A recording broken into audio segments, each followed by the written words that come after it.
The overall goal of this procedure is the identification of oocytes with a better developmental capacity using a non-invasive tool.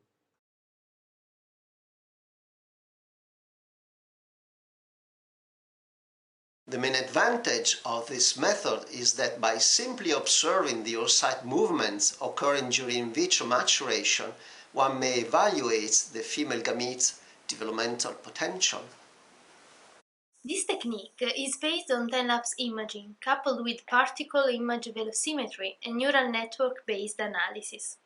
Here, we will describe the steps taken to demonstrate that mouse anthroloocytes during their transition from the germinal vesicle to metaphase 2 stage display a different profile of cytoplasmic movements significantly correlated to their developmental competence or incompetence. According with the World Health Organization, infertility is a pathology that affects about 20% of couples, and in addition, one-third of women undergoing cancer treatments are at risk of a premature ovarian failure.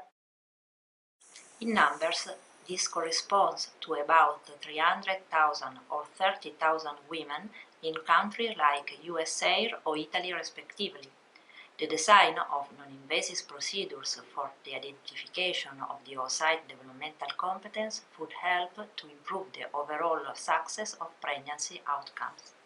Here we give details of the most critical steps of the procedure, as developed for the mouse, in order to make it ready available to be tested and used for other mammalian species, such as bovine or humans.